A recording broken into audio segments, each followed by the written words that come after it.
Shalom, Lekulam, Shalom para todos. Que o Eterno te abençoe e te guarde, você, sua casa, sua família e toda a sua parentela. Eu sou o professor Marcos Felipe, vocês estão no canal Chuva Total. Hoje é terça-feira, e terça-feira tem o que, pessoal? Momento do Hebraico, Momento do Hebraico. Que programa maravilhoso. Que programa sensacional! Estudar o hebraico bíblico, o Ivrit Tahani, lendo textos bíblicos. Então, estamos na sexta temporada. Na sexta temporada, vocês estão acompanhando, estamos estudando Matitiarro, Mateus, capítulo 3, 24 e 25. Nós estamos no capítulo 24, lendo e traduzindo textos em hebraico, textos maravilhosos, e tem como título essa temporada As Palavras Proféticas de Yeshua, do nosso mestre maravilhoso Yeshua. Então, rapidamente vamos dar continuidade, mas antes quero trazer para vocês já um aviso da nossa próxima festa bíblica. Olha só, nossa próxima festa bíblica, depois de um período sem festas bíblicas, entre aspas, porque toda semana nós celebramos, o Shabat, mas teremos o sétimo mês, que é o mês das festas bíblicas, 3 festas bíblicas, Yom Teruah, bem conhecido como Rosh Hashanah, 10 dias depois, Yom HaKippurim, também conhecido como Yom Kippur, e 5 dias depois, nós temos Sukkot, a famosa festa das cabanas, também conhecida popularmente como festa dos, impropriamente dita, festa dos tabernáculos. Alô? Vamos focar no Yom Teruah, uma festa muito importante, que marca exatamente o ano novo no calendário agrícola do povo de Israel. Todas as coisas inerentes a, por exemplo, descanso da terra, libertação de escravos, Ióvel, jubileu, sempre eram concedidas exatamente durante o sétimo mês, ou seja, o início de um novo ano no calendário agrícola para o povo de Israel. Diferente do primeiro mês citado em Shemot, capítulo 12, que marca ali a saída do povo de Israel do Egito, e ali começava-se uma nova vida para o povo de Israel, e eles deveriam sempre se lembrar, quando celebrasse a festa da primavera, ou seja, a festa de Pêssar, da libertação do Egito. O Eterno associou isso. Ali começava uma nova vida para o povo de Israel, e a partir dali eles deveriam começar a contar os seus anos, desde a saída do Egito. Porém, existe o ano agrícola, que é celebrado através de 3 festas. Uma delas é uma festa que tem muito a ver com o ano agrícola, que é a festa do recolhimento, né? Hag Asif, a festa do recolhimento, de recolher tudo que foi colhido, tudo que foi que a terra trouxe para os celeiros, que é a festa de Sukkot. Mas no próximo dia 22 de setembro, iremos celebrar uma celebração bíblica de acordo com os frutos que o Eterno abençoou a terra de Israel. Nós temos aqui a descrição deles em imagens, né? Nós temos o trigo, ritim, nós temos seurá, que é a cevada, anavim, que são as uvas, né? Tená, o figo, rimon, a romã, o shemenzait, que vem do zait, que vem da oliveira, né? O azeite da oliveira, da azeitona, melhor dizendo, e o também chamado dvash, que é mel, exatamente os temarim, as tâmaras. Então são 7 frutos, né, que o Eterno abençoou, como está descrito em Dvarim, Deuteronômio, capítulo 8, verso 8. Então você já celebrou várias vezes, já sabe como funciona. Quem não celebrou ainda, já vai separando estes elementos, né, para celebrarmos dia 22 de setembro, às 19 horas. Mas nós teremos na próxima terça-feira, próxima terça-feira que vem, nós teremos um estudo especial sobre a festa de Yom Teruah Rosh Hashanah. Passaremos dicas, iremos trazer textos bíblicos, iremos mostrar para você essa festa na Escritura, iremos explicar sobre esses 7 elementos, os significados deles, cada um deles, para que você possa celebrar essa festa com muita alegria. É uma festa muito bonita, muito alegre, e dá início ao período de preparação para o Yom HaKippurim, para o dia das expiações, tá? Então, próxima terça, próxima terça, dia 17, dia 16, terça, 16 de setembro, tá? Teremos um estudo de preparação, um estudo especial. Não teremos o momento do hebraico. Sempre que tem as festas, o momento do hebraico, por um tempo, é suspenso. Depois a gente volta com tudo, tá bom? Então, marque aí no seu calendário a próxima festa, se o Eterno assim permitir, estaremos celebrando junto. Agora, vamos para o nosso momento do hebraico. Matitiahu, capítulo 24, nós paramos, se eu não me engano, foi no verso 26. Lachem, portanto, que omru lachem, quando disserem para vocês, Hino, ele está, Bamidbar, no deserto, Al Tetseu, não saiam, Hino, Bahadarim, ele está aqui nos quartos, Al Ta'aminu, não acredite. Nós paramos nesse texto. Porém, eu senti o desejo de expor para vocês algumas coisas que eu falei na aula passada, mas eu quero mostrar a vocês as referências disso, os textos, tá? Que às vezes a gente fala e o impacto ao você ler o que testemunhas oculares viram é muito maior. Eu vou usar bastante isso hoje. Como semana passada nós lemos esse texto aqui, ó, para vocês, ó. Aqui.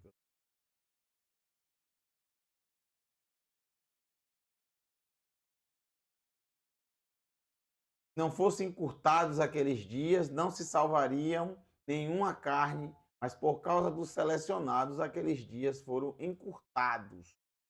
Como também nós lemos, nosso mestre Yeshua disse que as tihiet saragdulá, asher kamoá lo nihita, mereshit yomat olam ve'ad hayom hazeh ve'kamoa lo tosif.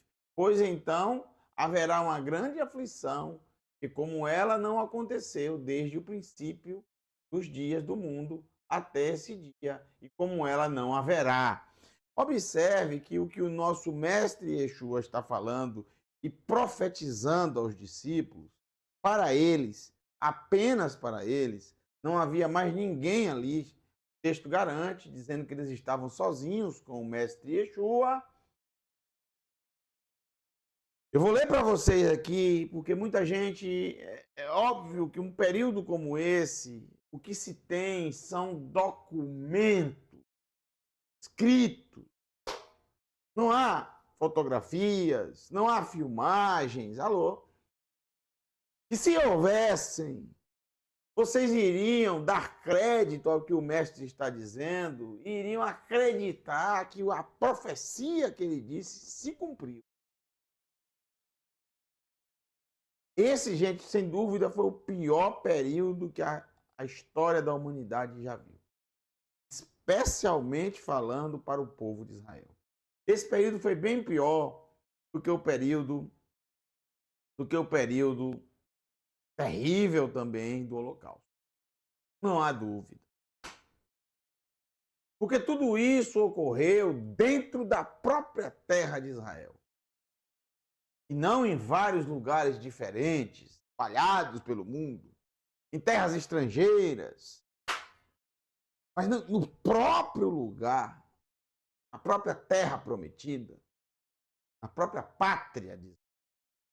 Então eu vou ler um pouco aqui para vocês agora. Peço licença antes da gente iniciar os textos de hoje, mas para complementar o que foi dito semana passada, eu quero ler para vocês do livro Guerra dos Judeus. Também eu peguei um pedaço da história dos judeus. Flávio Joséfos, conhecido com seu nome em hebraico, Yosef ben Matitiahu. E ele aderiu ao nome romano Flávios Joséfos. Muito bem. Prepara aí, e se tem criança na sala, você peça para ela ir para o quarto. Não é bom crianças. Essa história, por exemplo, é uma história imensa que está no livro do Flávio Joséfos, mas eu não vou trazer a história, porque ela é muito, muito forte. Muito forte. Triste. Horrível. O momento do cerco romanos, 3 anos e meio, que culminou com a destruição dos anos 70. Eu não vou ler essa história toda. Primeiro que não temos tempo. E realmente é. Olha só. Espantosa história de uma mãe que matou e comeu em Jerusalém próprio. Era recém-nascido, estava ainda dando mamar à criança. Ela era uma mulher rica. O nome dessa mulher era Miriam. Miriam, tá? Ela era de uma família rica e ela teve o azar de chegar a Jerusalém. Ela estava feliz com o seu filho que tinha nascido, acabado de nascer, só que ela teve o azar de quando ela entrou na cidade, a cidade foi cercada. E aí todos os moradores começaram a passar fome. E ela pediu insistentemente a todos que a matassem, tirassem a sua vida, que ela não aguentava mais viver daquele jeito. E ela chegou ao ponto de comer o seu filho. Cortou o filho em pedaços, cozinhou, comeu, e quando todo mundo da cidade começou a ver numa determinada casa um cheiro subindo de algo cozinhando, sem ninguém ter o que comer na cidade, fizeram uma fila na casa dela. E aí ela mostrou que ainda tinha parte. Quando foram ver o que era, pessoas mais fortes que existiam lá no lugar, até soldados romanos foram ver aquilo. Todo mundo ficou espantado, horrorizado. Muitos vomitaram, muitos passaram mal. Foi uma coisa horrenda. Até o próprio Titus, filho do imperador Vespasiano, sentiu um horror terrível daquilo. Toda a história está descrita por Flávio Joséfos, de forma muito bem colocada. Eu vou ler uma outra parte aqui agora. Mesmo período. De qualquer lado que se lançassem os olhos, só se viam fuga e mortandade. Matou-se um grande número de pessoas do baixo povo, gente desarmada e incapaz de se defender. Em volta do altar havia montes de cadáveres que eram atirados depois de assassinados. Aquele lugar santo, o qual não era destinado a sacrificar tais vítimas. Rios de sangue corriam por todos os degraus. Ele não está exagerando. livro de Apocalipse traz algo semelhante, que o sangue chegavam às narinas dos cavalos. Você pega a altura de um cavalo médio, né? Tinha tanto sangue que chegava naquela altura. Você vê quantas pessoas foram mortas, terminadas. Foi realmente um genocídio. Por isso, o mestre Yeshua disse para os discípulos: fujam, não fiquem, porque vai ser destruída, não terá salvação. Quando o fogo devorava o templo, os soldados furiosos saqueavam e matavam todos os que encontravam. É interessante dizer, gente, que Titus, o general Titus, que comandava todas as foram duas legiões que cercaram Jerusalém e a destruíram. Duas legiões, 8.000 soldados. Titus, filho do imperador Vespasiano, qual amava muito o pai e o pai a ele, assim como seu irmão Domiciano, mais na frente vai se tornar imperador. O Titus, ele não queria a destruição do templo de Jerusalém, não queria. Ele tinha um certo temor, uma certa admiração por tudo aquilo. E ele ordenou às legiões que apagassem o fogo que foi colocado por soldados romanos. Só que os soldados, as legiões, não quiseram ouvir o imperador e fingiram que não estavam escutando ele. Ele fez gestos, fez tudo, mas não teve jeito. Foi algo realmente.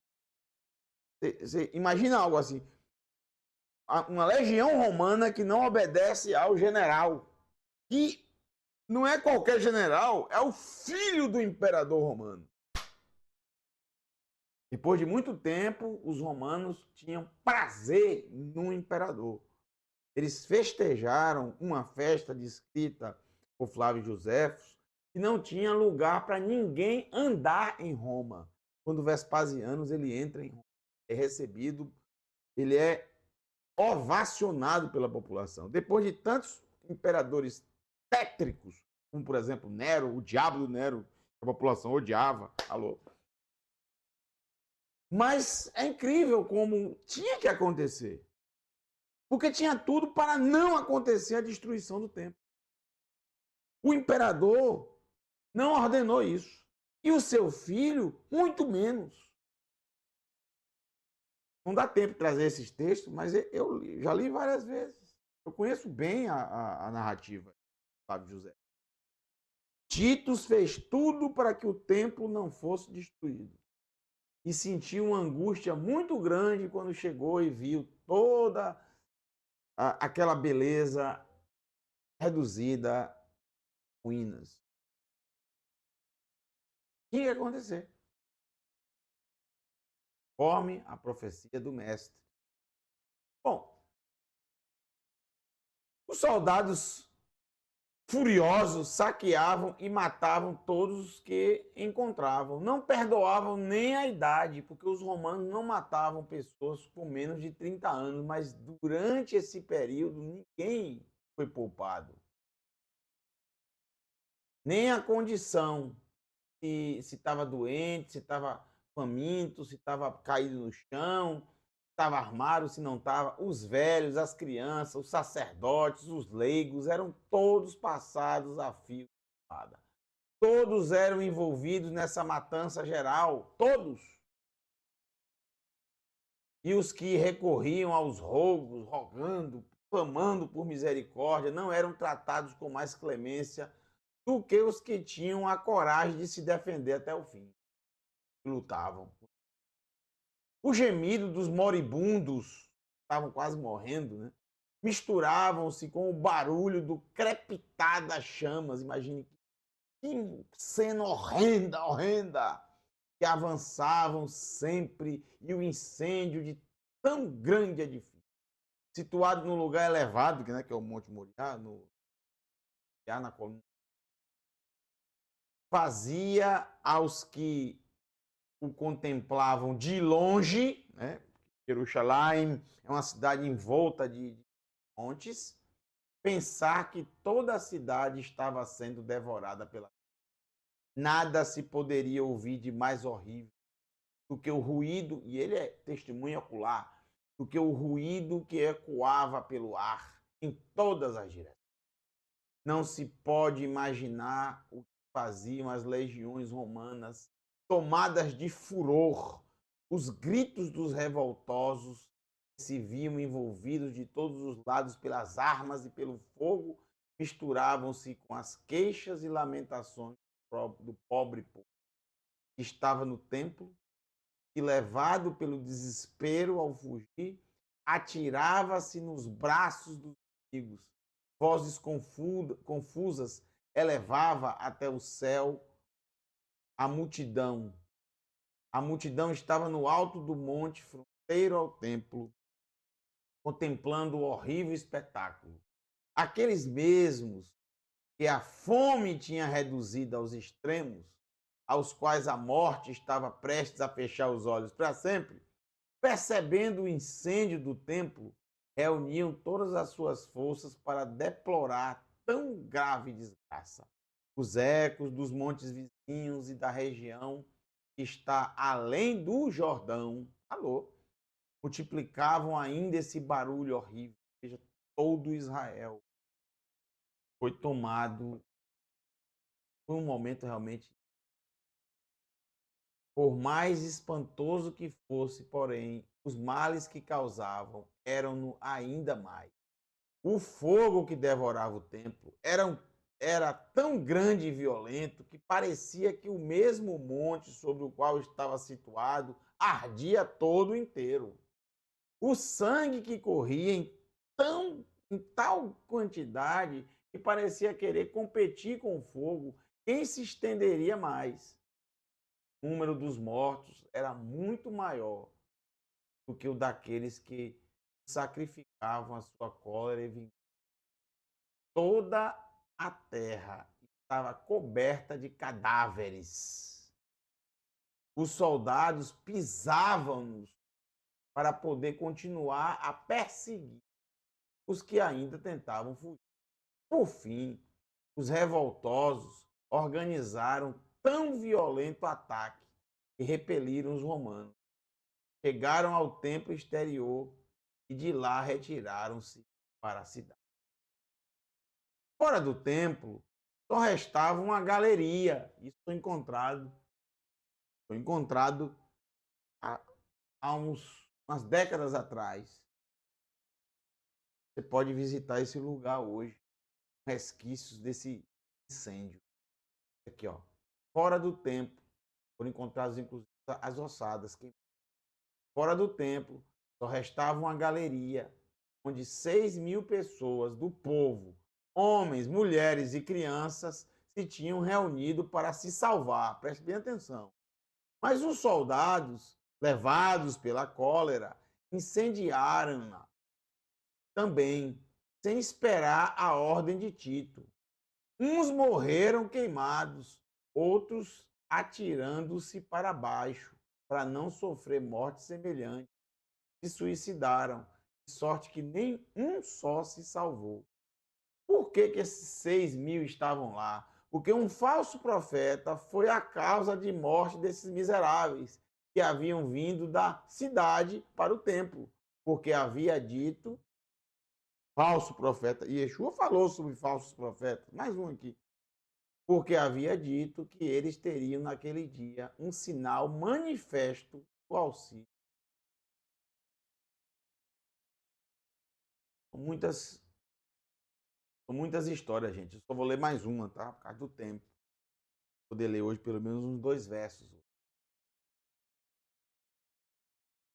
Entre muitas histórias tristes, tem uma história bem interessante, com um final triste. Mas tem uma particularidade aqui bem interessante. Olha isso aqui. Olha isso aqui. Esse menino. Um menino que estava sobre o muro do templo, sacerdotes que lá se haviam refugiado, atormentado por uma grande sede, estava morrendo de sede, né?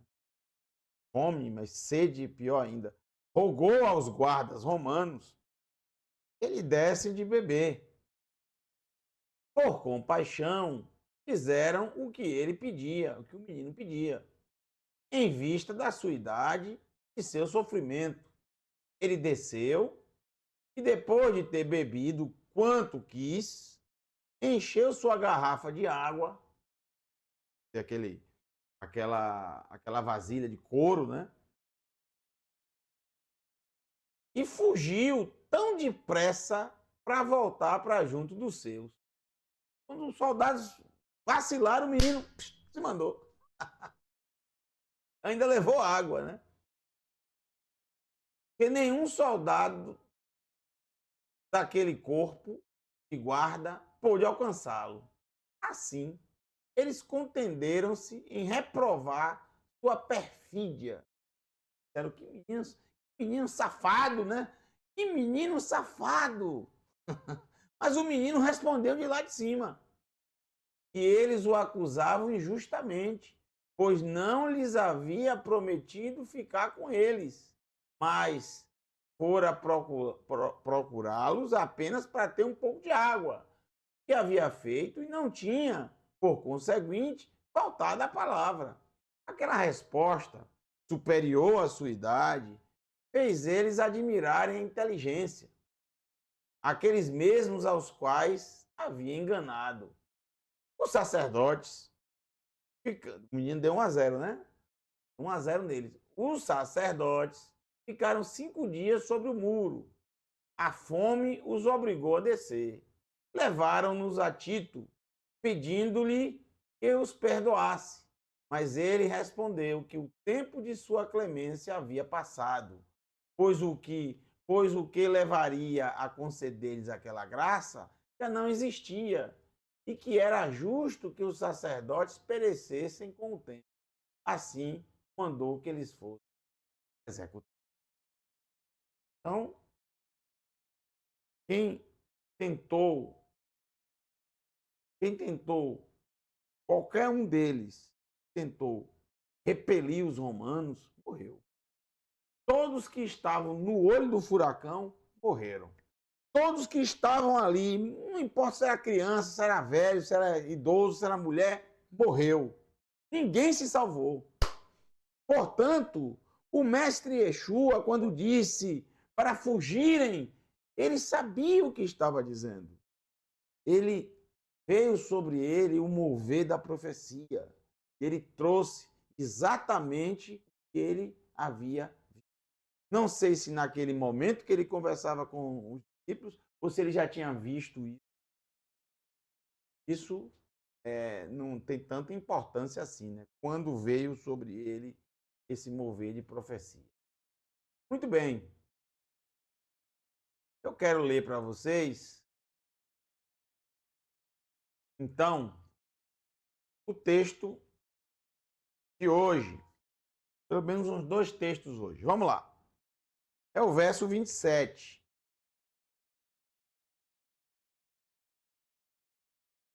Quando ele fala para os discípulos não acreditarem, quando disserem, olha, o ungido está aqui, o ungido está ali, está no deserto, venham ver. Ele disse, olha, tudo isso é mentira.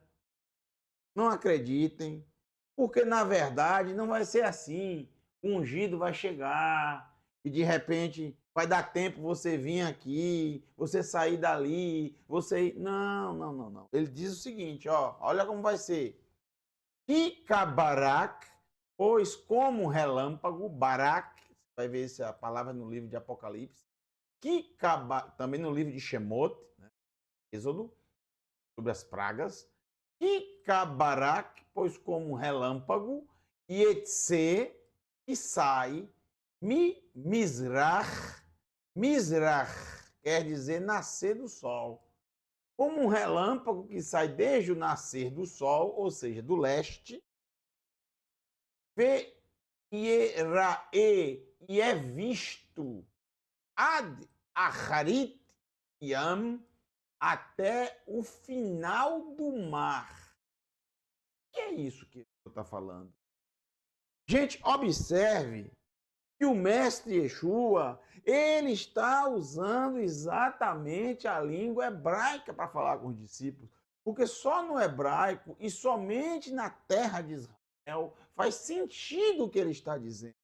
Porque na terra de Israel, os que viviam na terra de Israel, desde os tempos antigos, desde a época dos nossos patriarcas, o oeste não é chamado de Marav.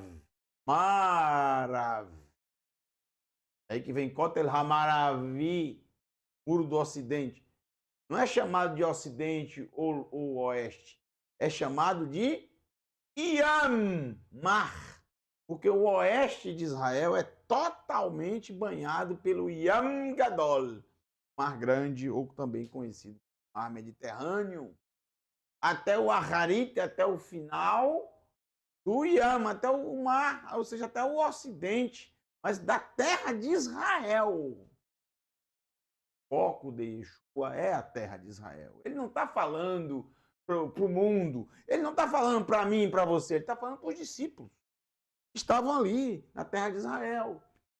A cabeça, a mente dos discípulos e do povo de Israel, eles vivem a terra de Israel. Não é um mundo globalizado, gente. Tem que entender que no primeiro século não era algo globalizado, como hoje. Quando se fala de terra, não está falando do planeta, está falando da terra de Israel. O foco deles é esse, a vida deles é essa. Eles não conhecem outra vida fora da terra de Israel. O povo de Israel do primeiro século, é óbvio que eles sabem que existe além mar, além outras terras, sabe que existe outras nações, mas eles não vivem isso. Não estão conectados a elas. Estão conectados na terra de Israel, fincados lá. Para eles é isso que importa. É disso que se trata. O fim que eles estão falando é o fim da terra de Israel, o fim do governo de Israel, o fim da nação de Israel ali na terra. Que vai se dar no ano 70. Até ser declarado de novo a soberania de Israel em 14 de maio de 48. Alô? Então, vamos lá. Pois como um relâmpago que sai do leste, que é visto até o oeste, né, que é até o final do mar, oeste na terra de Israel, né? Quem assim Tirie será Biat a vinda ou a chegada, Pnei da face, Ben ha-Adam, o filho de Adão. Yeshua continua insistindo. Ele não muda de ideia em nenhum momento, não sobe para a cabeça dele em nenhum momento.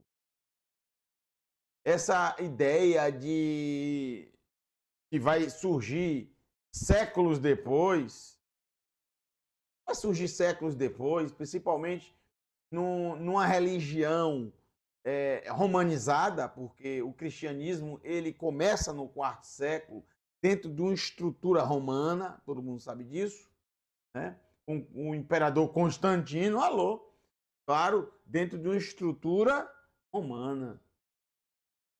Estrutura romana. Então daí você vai ter muitos elementos romanizados, né? Você vai ter os elementos bíblicos, os elementos ensinados por Yeshua e pelos seus discípulos, romanizados. Claro, dentro da estrutura que eles conheciam desde criança. Não fizeram techuvá, eles pegaram tudo aquilo que foi difundido de uma forma meteórica, vamos dizer assim, principalmente após a destruição do templo, algo muito estranho aconteceu. Algo estranhíssimo tem que ser estudado. O que aconteceu para os seguidores de Yeshua terem um crescimento tão forte, tão potente? Não vem me dizer que foi o apóstolo Paulo. Não vem me dizer E foi o apóstolo Paulo simplesmente. Não, claro que não. Ele tem uma parcela de contribuição? Tem, mas é mínima. Mínima, mínima, mínima. Mínima. Não foi só o apóstolo Paulo. Não tem como uma pessoa simplesmente fazer algo assim. Não é são vários fatores. Mas são vários fatores que não podem ser levados apenas por seres humanos. Não tem como ter sido só seres humanos que fez algo tão simples. Um mestre tão simples em meio a um mundo tão pagão, romanizado, helenizado. Um mundo em que a adoração a deuses era algo padrão do dia a dia, comum do dia a dia.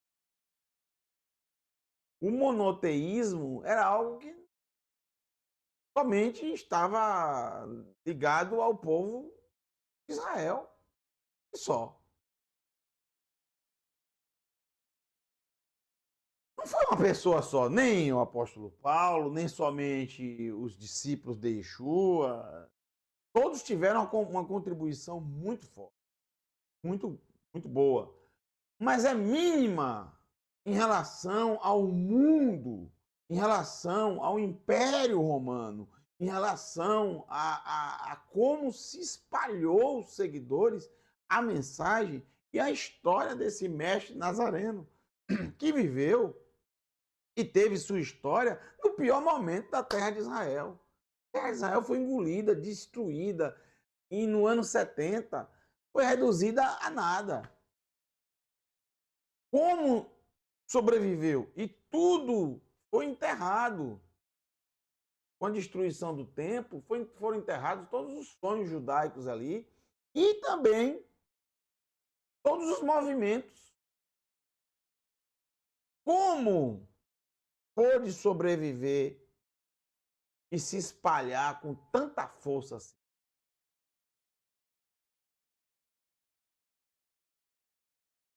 As pessoas até foi Paulo. Paulo, Paulo vai morrer antes da destruição do ano 70. Eu estou falando depois, depois da destruição do templo. Falando depois. Depois. Quando você não tem mais nada. Quando você não tem mais livro de Atos, você não tem mais nada. Você não tem mais informação nenhuma. Acabou a informação. Entendeu? A informação que nós temos é tudo que temos de informação nos escritos nazarenos. Gente, tudo que temos de informação dos escritos nazarenos se dá até o ano 52, 53. O restante são profecias. O restante, que vai chegar até a destruição do templo, não é a narrativa que foi destruído. Ninguém trouxe escrito isso nos escritos nazarenos, não. Já não tinha mais. O que vai ter são visões, como o de Apocalipse e como o que o mestre Yeshua está colocando aqui. Eu quero dizer para vocês, Yeshua, ele nunca deixou de ser, mesmo depois num patamar de mundo romanizado, que as pessoas começaram a elevá-lo como um Deus. Alô? Ó, tem que ler o que ele, tem que ver o que ele diz. Ele sempre se auto-intitulou Ben Ha-Adam, filho de Adão. Ou seja, ser humano. E ele fala sobre a sua vinda, a sua glória, o seu esplendor. Continua como filho do homem, filho de Adão. As pessoas traduzem como filho do homem, eu não gosto dessa tradução. Filho de Adão, continua. Mas pessoas não gostam. Como se estivesse rebaixando ele. Não, muito pelo contrário. Um ser humano extraordinário, com a sua humildade incrível. Continua Ben Adam. Não mudou nada. O que aconteceu, então, entre a destruição do templo e depois? O que cresceu até onde tinha que crescer. Aí chega a destruição. Falando até a época de Paulo. Paulo morre. Morre todos os outros. Fica praticamente só Yohanan. O que aconteceu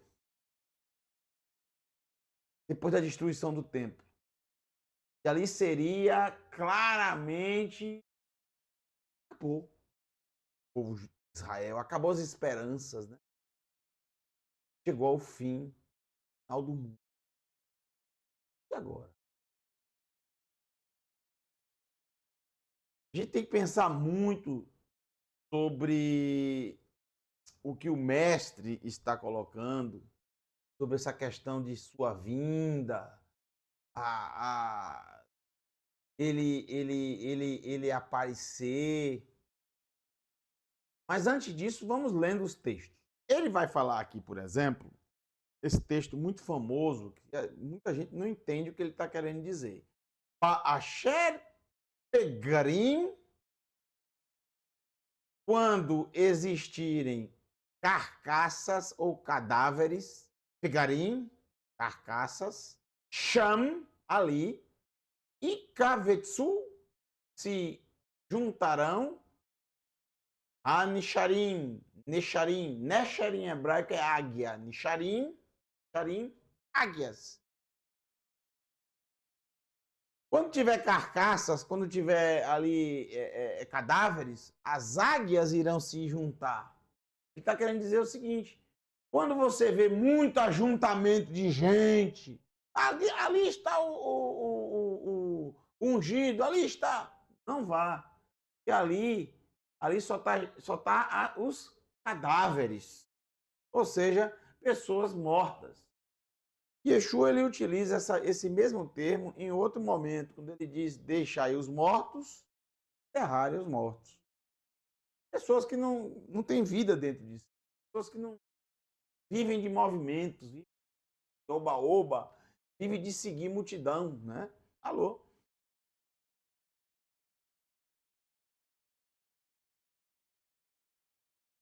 A descrição que nós vamos ler agora parece ser muito chocante, mas eu quero ler com vocês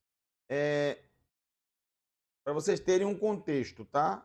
Porque tem que ter bastante cuidado com o que a gente vai ler agora, para não tirar conclusões precipitadas e ao pé da letra. Vê Aharei e depois Sok da aflição, Ha'itim Haele, daqueles tempos, et é tempo em hebraico, depois da aflição daqueles tempos, eu li para vocês claramente o cumprimento dessas aflições, Pitom, de repente, Terchar, Rocher em hebraico é escurecer, escuro, escurecerá Hashemesh, o sol, Verhayareach e a lua, escurecerá o sol e a lua, é só. Akorravim e as estrelas, e Pelu cairão, Min Hashamayim dos céus. Utsavá e o exército, Lo, pode ser exército celestial, né? Aqui eu coloquei entre parênteses, porque tá só a palavra exército. E o exército, Lo Iguiá, não lançará luz, orou a sua luz, não lançará a sua luz. Amarom e azul, desde o lugar mais elevado, né? Não lançará mais a luz. O que Marom tem a ver com isso? Que Marom é onde o Eterno está, o lugar mais elevado. O Eterno está em todo lugar. Na verdade, todo lugar está no Eterno. Mas é uma forma de dizer o lugar onde é impossível qualquer pessoa atingir. Pronto. É o trono do Eterno. Não vai mais ter luz de lá. O que significa isso? A destruição do templo, gente. Não pode se levar aqui ao pé da letra que o sol escureceu. Quer dizer que todo o natural, que é o quê? O sol, depois vem a lua, né? Estrelas, para você se guiar. Você tinha uma forma de se guiar através do sol, dia, nascer do sol, você sabe que é leste, o pôr do sol, oeste, alô. As estrelas à noite você conseguia se guiar também. E a lua você tinha como saber exatamente as fases, né?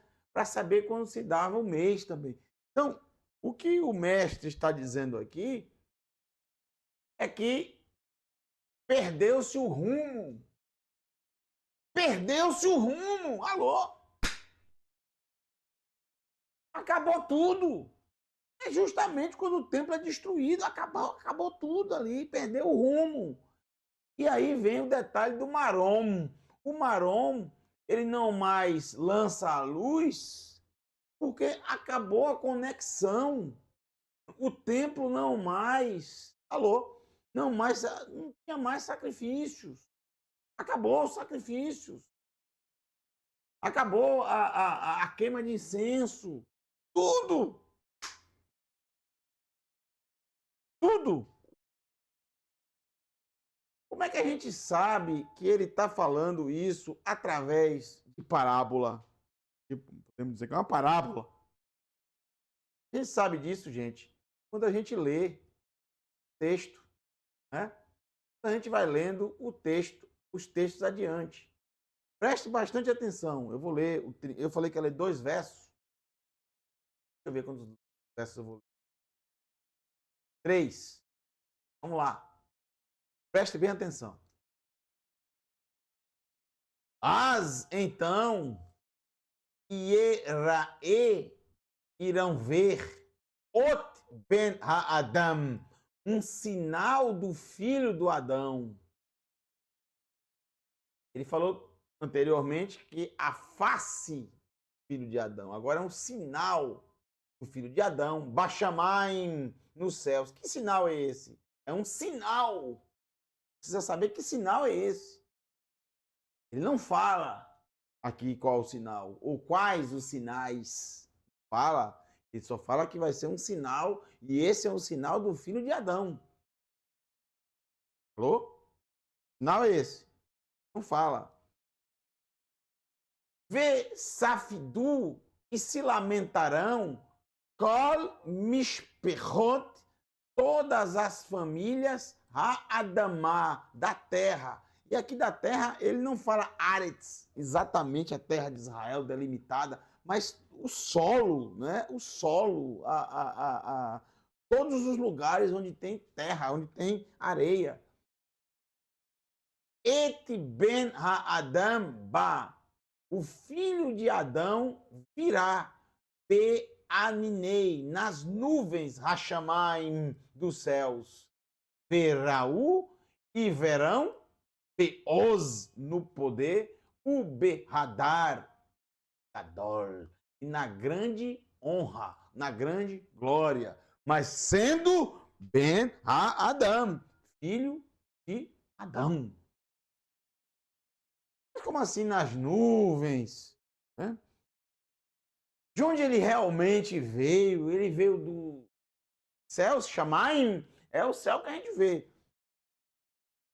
Ele veio de onde? Onde ele estava? Ele não estava no Gan Eden? Sim, eu acredito que ele está no Gan Eden. Se ele apareceu aqui, saiu do Gan Eden. E normalmente as profecias dizem que os mensageiros sempre vêm do lugar alto, geralmente de uma montanha. Jerusalém está cercada de montes, toda rodeada de montes. Montes que você consegue ver Nada mais glorioso do que as nuvens ali passando justamente com ele ali se apresentando e descendo o monte. Glorioso. Glorioso. Não raio saindo dele. O ser humano, filho de Adão. Mas em glória porque vivo. Alô? Vivo. Novo em folha. Mostrando que ele venceu a morte. Isso é a maior glória. Vamos continuar lendo aqui. Continuar lendo. Preste bem atenção. A gente chegar a uma... Vocês vão ver que ele vai falar de parábola agora. Olha só. No próximo verso. Verru, e ele, Ishlach enviará, et malachav, os seus mensageiros. Alguns traduzem como anjos. Não tem problema nenhum. Mas saiba que a palavra malach quer dizer mensageiro. Ele enviará os seus mensageiros, bekol shofar chazak. Bom, vamos lá. Kol, P, aqui é na, no, o nos, o nas. Na voz, kol, shofar, shofar, o chifre de carneiro.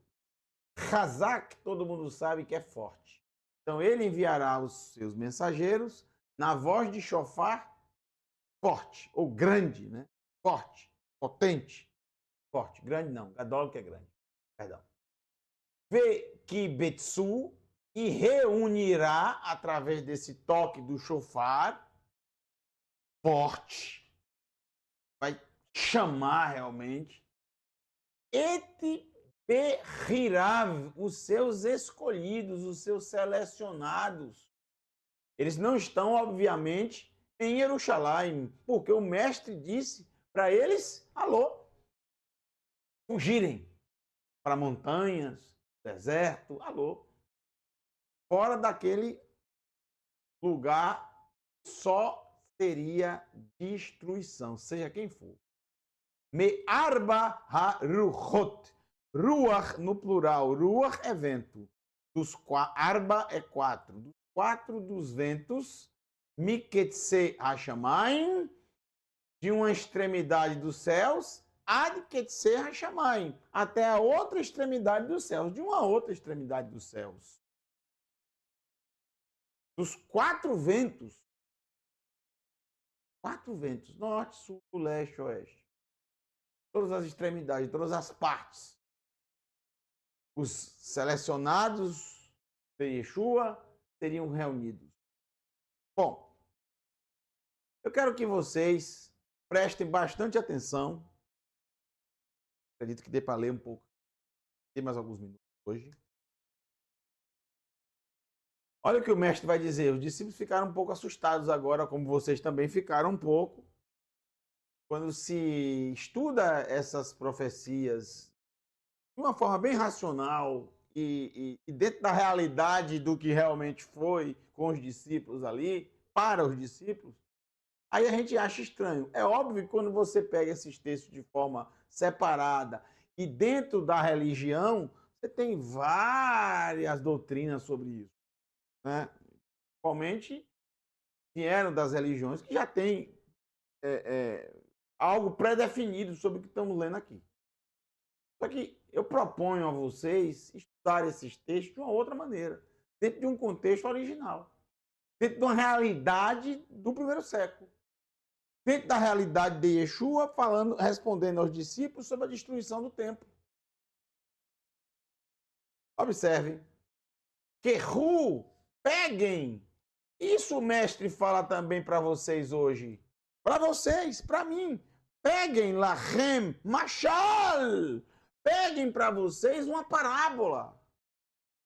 Machal é parábola. Lembra? O que mais o mestre ensinava era através de parábolas.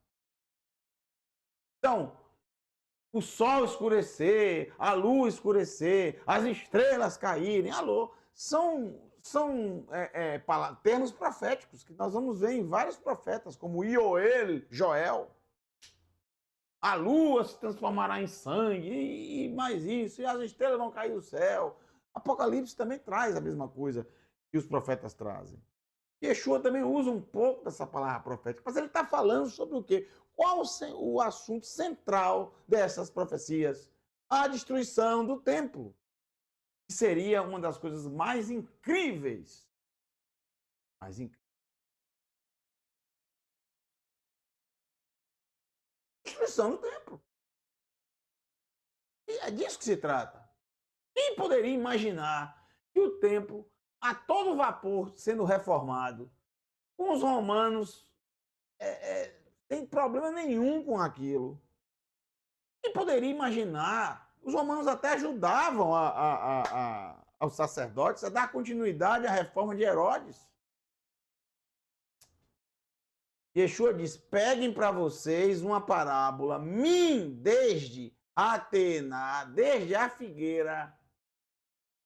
Pegue essa parábola. Ratov, a palavra dificílima, não tem na escritura essa palavra.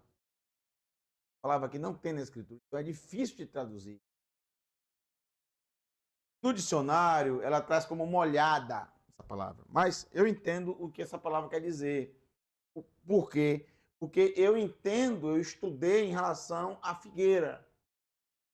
Que a próxima palavra é anafá. Essa palavra aqui é conhecida. Anafá são os ramos. Os ramos da figueira. Rabot, ratov, ou seja, ratov. A única palavra que eu sei é tov, que é bom. Agora o reixe aqui é complicado, essa palavra é muito difícil. O que o mestre quer dizer é quando os ramos estão com bastante seiva, ou seja, eles estão já para brotar as folhas e os frutos da figueira que vai junto. Quando estão assim, vê a leia e as folhas samarru, as folhas estão crescendo, junto também crescem o temporã, né, que é o figo ainda verde. Quando começa assim, Iodeim, vocês conhecem, Atem, vocês conhecem, e Karov Hakaitz, que está próximo o verão. Está próximo o verão.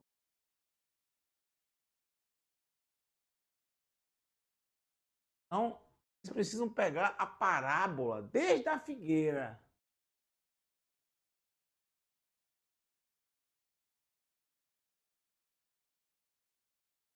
O que é que a figueira, a parábola tem a ver? Veja, ele está trazendo para os discípulos, ensinando aos discípulos, para não levarem tudo o que ele está dizendo ao pé da letra. Apesar que a maioria das coisas que ele falou foi coisas bem literais. Mas chega um determinado momento que é um pouco parábola. Mas é um tipo de parábola que é bem óbvio de se entender. A destruição do templo realmente, gente, é de fato deixar o povo de Israel sem rumo. Porque qual o principal objetivo desde a criação, desde Bereshit, capítulo 1, verso 1? Qual o principal objetivo do Sol, Lua e estrelas? Me diga. E de todos os exércitos celestiais? Qual o objetivo? Alô? Servir ao ser humano. Não se podia, não pode o ser humano adorar os exércitos celestiais.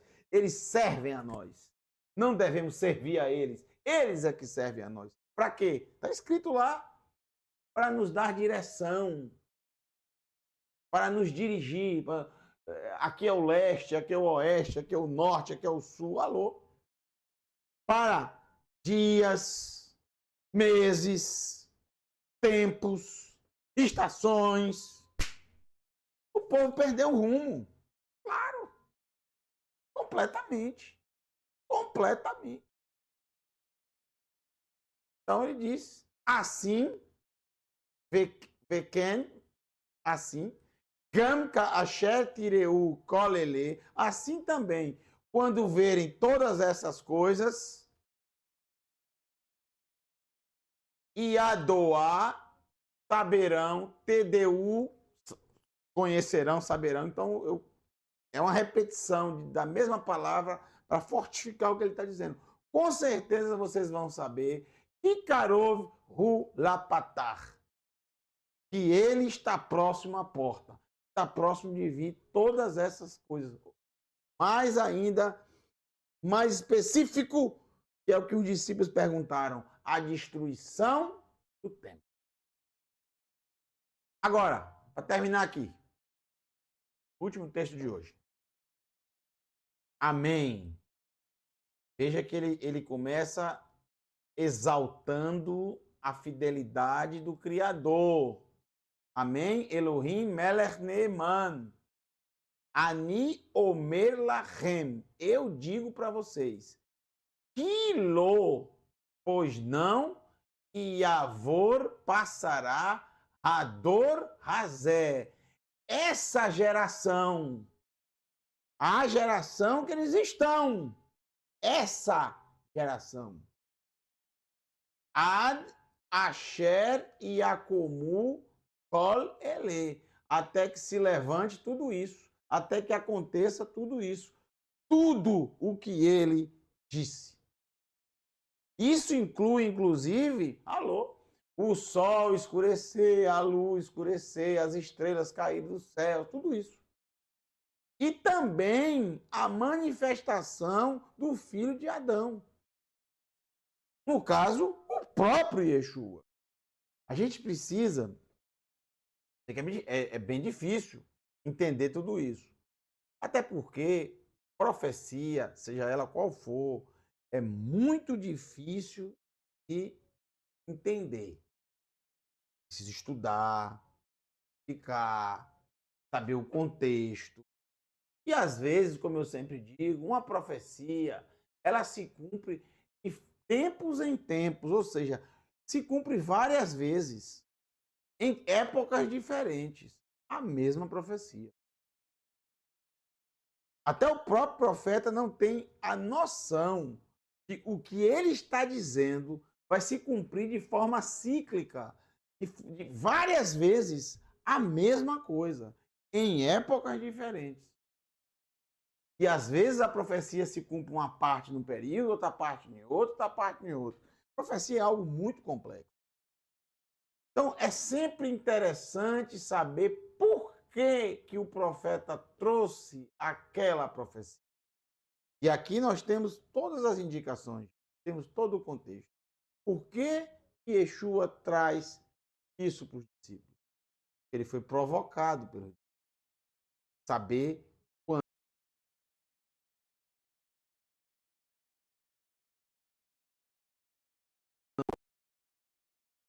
Eles queriam saber quando. Quando isso vai ocorrer? Quando tudo isso vai ocorrer?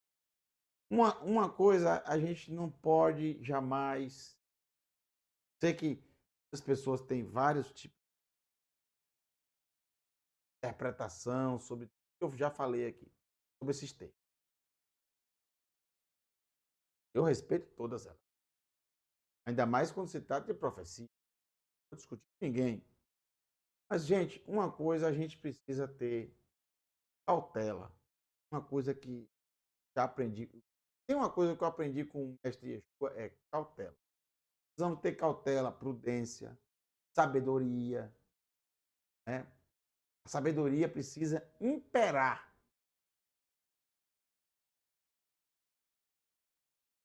Quando é dito, quando é dito por ele aqui no verso 34, isso não pode ser interpretado de nenhuma forma que não seja isso aqui. Ó.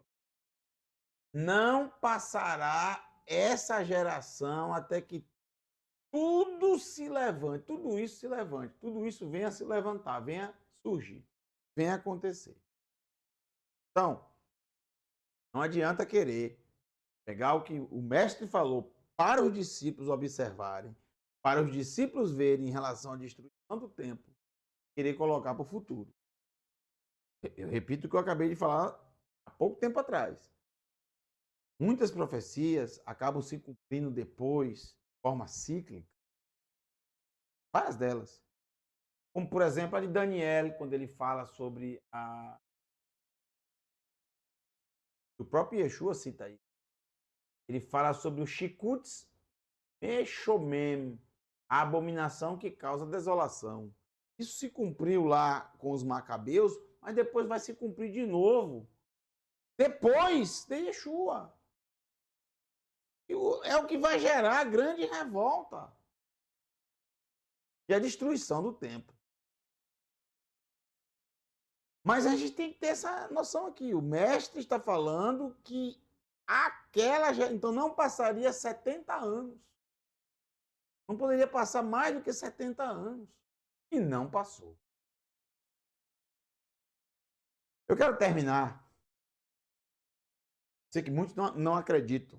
Estou falando aqui. Porque muitos vão dizer, não, isso aí não aconteceu. Esses sinais no céu, isso aí...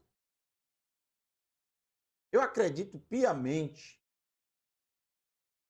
Eu acredito piamente.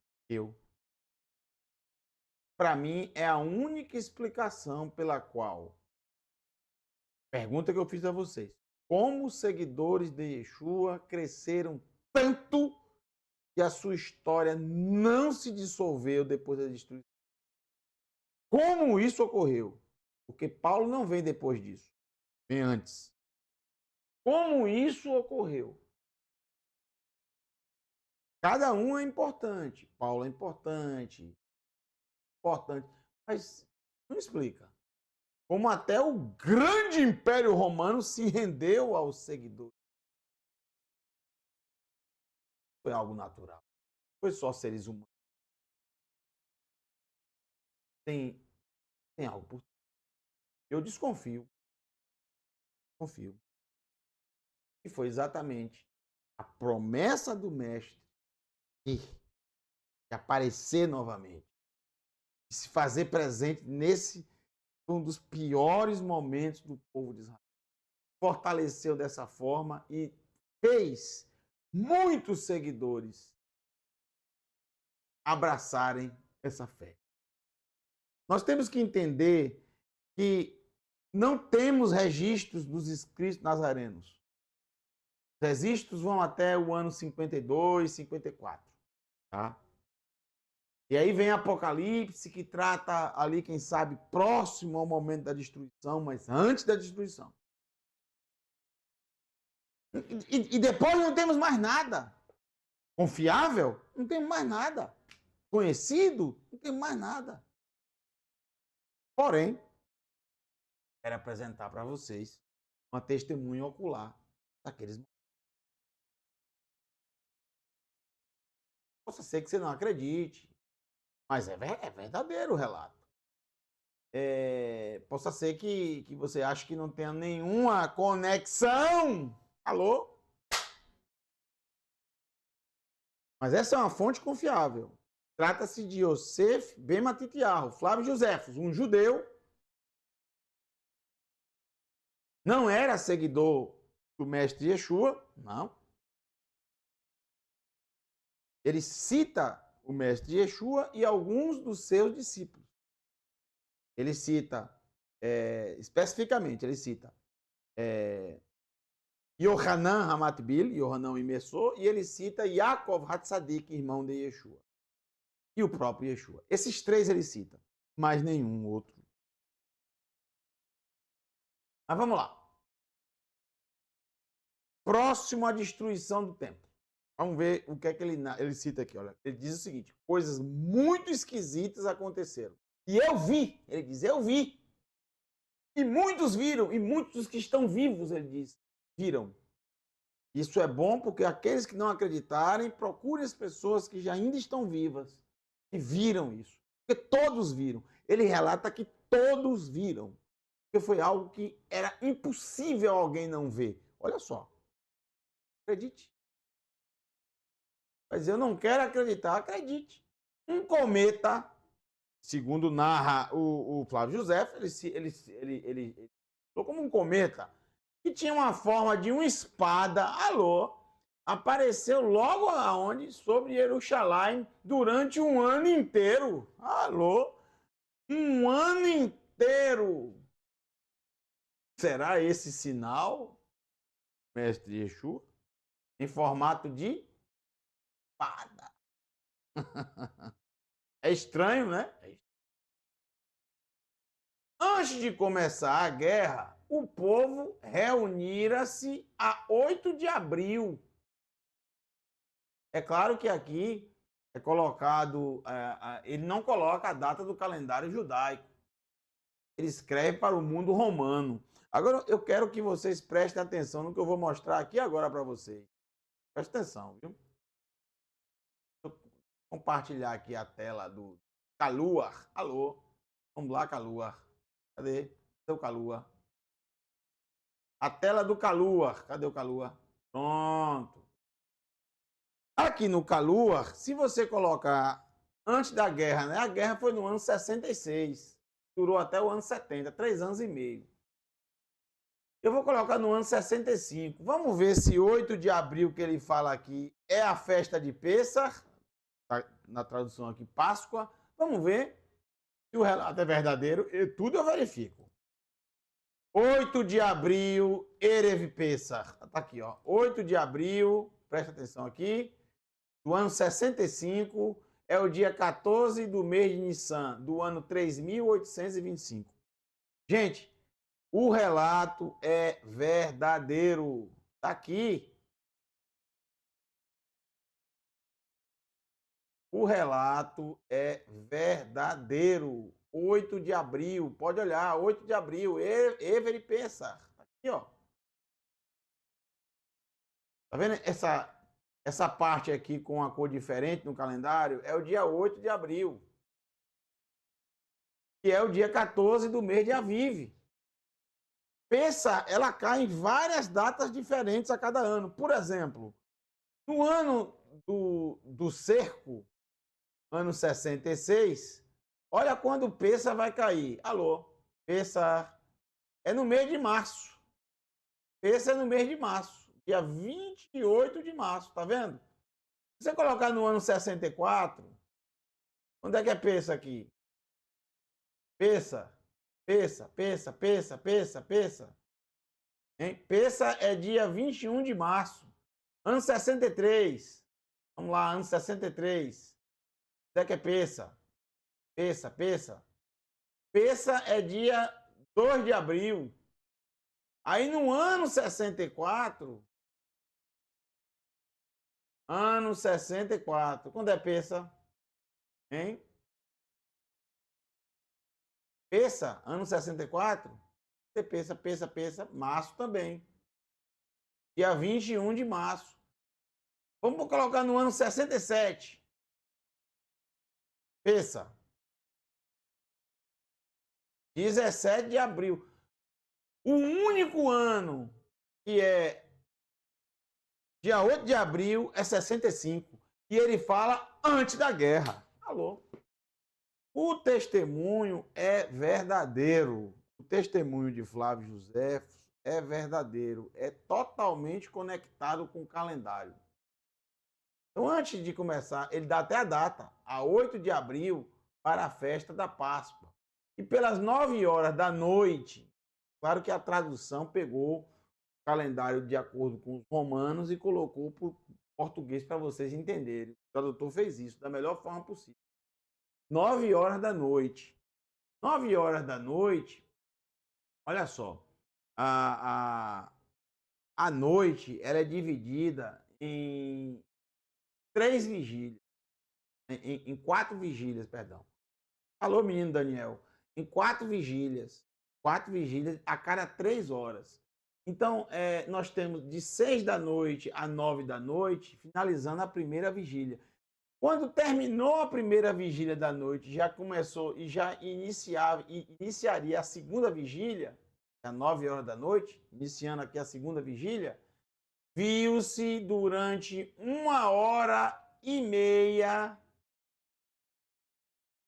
em redor do altar e do templo uma luz tão forte que se teria pensado que era dia, que era manhã.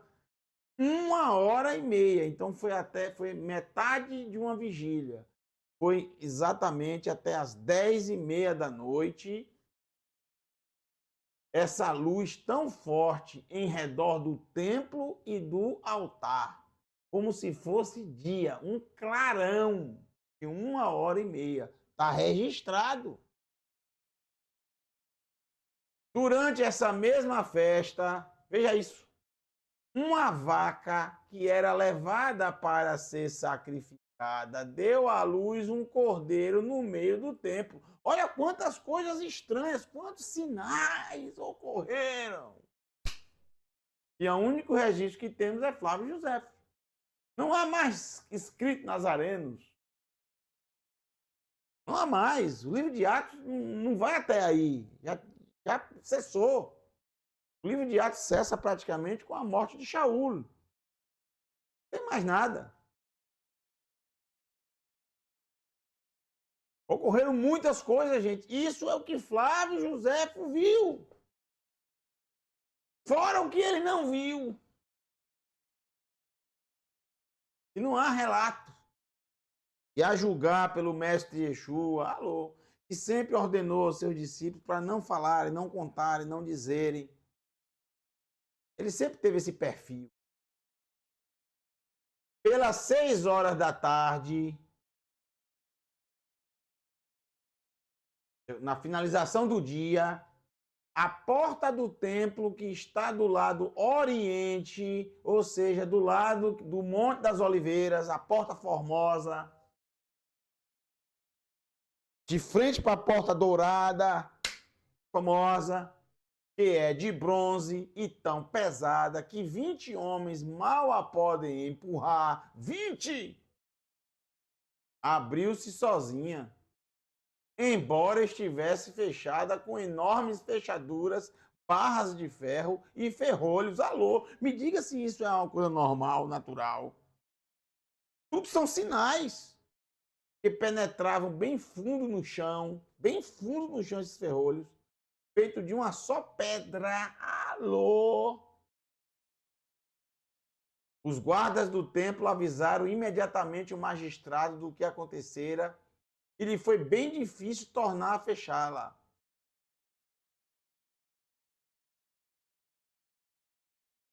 Eu não coloquei o restante, mas eu me lembro bem.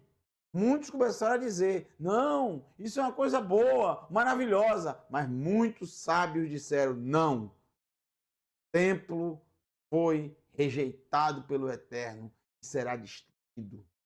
A mesma profecia que o mestre Galileu já tinha dito muito tempo antes aos seus discípulos. Mas para não haver pânico entre as pessoas, ele nunca divulgou isso. Apenas para os discípulos, porque os discípulos perguntaram. Ele não chamou os discípulos, falou, vamos dizer a vocês o que vai acontecer. Ele foi perguntado, questionado, provocado pelos discípulos. Seus últimos momentos de vida aqui na Terra. Antes da sua morte e ressurreição. Um pouco depois da festa, a 27 de maio, pouco antes de Shavuot, né?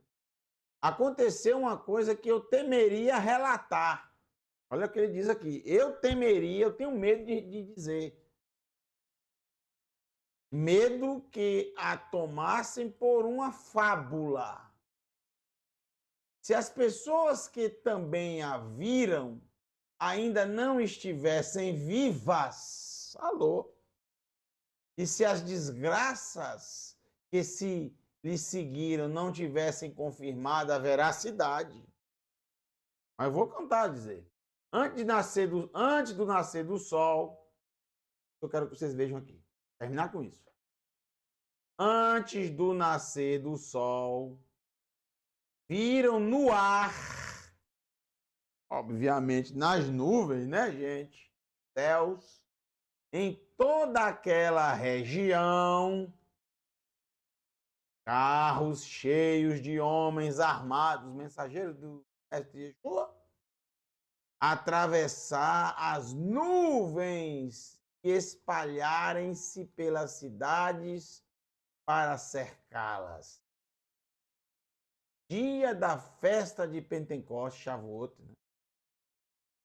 Os sacerdotes, estando à noite no templo interior para o divino serviço, ouviram um ruído e logo em seguida uma voz, pouco antes da destruição, e logo em seguida uma voz que repetiu várias vezes: saiamos daqui. Exatamente o que o mestre já tinha dito. Fujam.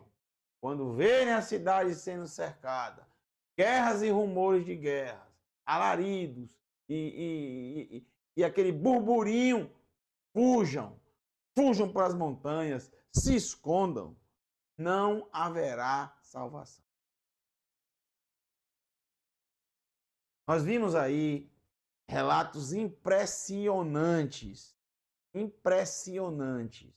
Eu fiz um momento do hebraico um pouco mais longo hoje, porque semana que vem, eu vou repetir, nós teremos um estudo sobre a festa que está para acontecer. Vou trazer agora no final, mais uma vez, um aviso dela. O aviso dela novamente, ó, para vocês aí. A festa de Yom Teruah, Rosh Hashanah, no dia 22 de abril. 22 de abril, estou confundindo com o estudo que tivemos agora. 22 de setembro, às 19 horas, tá? Será uma segunda-feira, se eu não estou enganado. Segunda-feira. Mas na próxima semana nós teremos um estudo especial para vocês, tá, gente? Bom? Não percam. Voltando ao que acabamos de dizer, esses relatos de Flávio José são precisos. Eles não são em vão. Eles não aconteceram aleatoriamente. Não pode ser tidos como uma coincidência.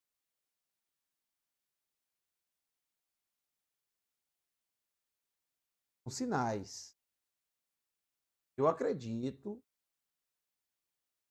mas todos viram, eu acredito claramente, piamente, que dentro desses sinais, não sei se exatamente esses, mas a julgar o que passou a ser algo muito comum até, essas coisas extraordinárias acontecerem de vez nesses momentos. Não há de se estranhar também, dentre eles, ou esses foram narrados, ou outros, que não sabemos, está junto também o sinal do filho de Adão, ou seja, do nosso mestre. Veio a fortalecer ainda mais os seus seguidores, de forma sobrenatural, reunir esses escolhidos, esses selecionados, que fizeram impulsionar e muito